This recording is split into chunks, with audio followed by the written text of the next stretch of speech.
हिंदुस्तान हमेशा से ही वीर भूमि और वीरों का देश रहा है। जब जब किसी ने इस वीर भूमि की वीरता को छीन करने की कोशिश की, तब तब इस भूमि की कोख से वीर सपूतों ने जन्म लिया और इसकी शान और सम्मान पर जरा भी आंच नहीं आने दी। इन्हीं वीर सपूतों में एक थे नेताजी सुभाष चंद्र बोस, जिन्होंने भारत की आजादी के लिए अंग्रेजी हुकूमत से न सिर्फ लोहा लिया, बल्कि आजादी की लड़ाई में खुद को समर्पित कर दिया। पराक्रम यह शब्द सुभाष चंद्र बोस की असीम वीरता और साहसी व्यक्तित्व को दर्शाता है। गुलामी सब कष्टों और पापों की जड़ है। अब गुलामी की जंजीरों को तोड़ने के लिए एक दिल एक प्राण होकर कटिबद्ध हो जाइए।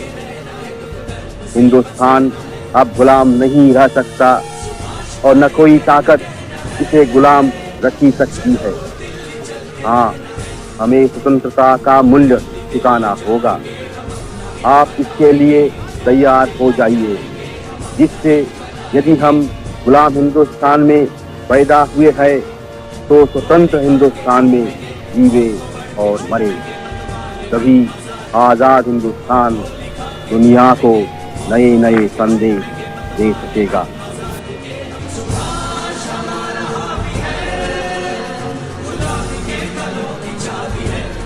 तेईस जून 1987 को कटक में जन्मे नेताजी सुभाष चंद्र बोस एक प्रखर और कट्टर राष्ट्रवादी, स्वतंत्रता प्रेमी और अंग्रेज सरकार के बड़े आलोचकों में से एक थे, जिन्होंने भारतीय स्वतंत्रता के लिए तुम मुझे खून दो मैं तुम्हें आजादी दूंगा के नारे की शुरुआत की। 1943 में रास बिहार बोस से आजाद हिंद फौज की कमान अपने हाथों में, जिसे दुनिया के 9 मुल्कों कोरिया, चीन, जर्मनी, जापान, इटली और आयरलैंड ने आधिकारिक मान्यता भी दी। एक दिन इतिहास बोलता है और बहुत जोर शोर के साथ बोलता है, और मैं ये कहूंगा कि पिछले वर्ष और इस वर्ष में नेताजी और आजाद हिंद फौज को जो इतिहास बोला है कि पहली बार लाल किले में झंडा फहराया जाना 21 अक्टूबर को और 75वीं वर्षगांठ मनाए जाना आजाद हिंद भारत की सरकार की, उस भारत की सरकार की जो अविभाजित भारत था,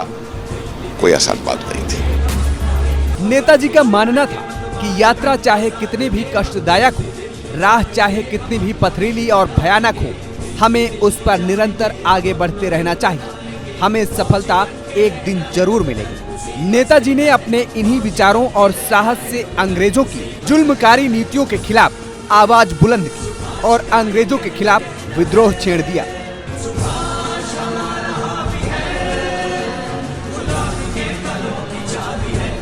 फॉरवर्ड ब्लॉक इसलिए बनाया कि उनका नीति में विभेद था। वो अंग्रेजों से संघर्ष चाहते थे, संघर्ष होकर के इन तरीकों को बदलना चाहते थे जिन तरीकों को कांग्रेस ने अपनाया हुआ था, और वो मतभेद त्रिपुरी के बाद से उत्पन्न हो गए थे।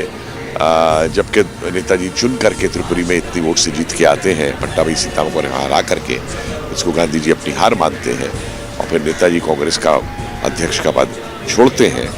तो उसके बाद से ही बात चलती है, तो वो बार बार गांधी को ये कह रहे हैं कि मौका है, आंदोलन छोड़िए। लेकिन कुछ बंगाल को लेकर के मतभेद है।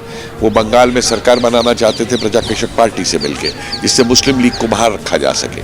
पहले गांधी ने उसकी इजाजत भी दे दी, बाद में गांधी ने मना कर दिया और वो सरकार नहीं बनी वहाँ पे। अगर वो सरकार उस समय बन जाती, और नेताजी ने उसी समय ये कहा था कि ये बंगाल के लिए सुसाइड है, अगर वो सरकार उस समय बन जाती तो शायद बंगाल का विभाजन इस तरीके से नहीं होता देश। सुभाष की आजाद हिंद फौज का खौफ अंग्रेजों में इतना था कि 1945 आते आते ब्रिटिश हुकूमत का शासन उखड़ने लगा। फिर एक दिन वो आया जब अंग्रेजों ने इस क्रांतिकारी की फौज के सामने घुटने टेक दिए। भारत माता के इन वीर सपूतों की कुर्बानी इस बात का सबूत है कि आज हिंदुस्तान आजादी की सांस ले रहा है। आज देश आजादी का अमृत महोत्सव मना रहा है। आज का दिन भारत माता के इन सपूतों को याद करने का दिन।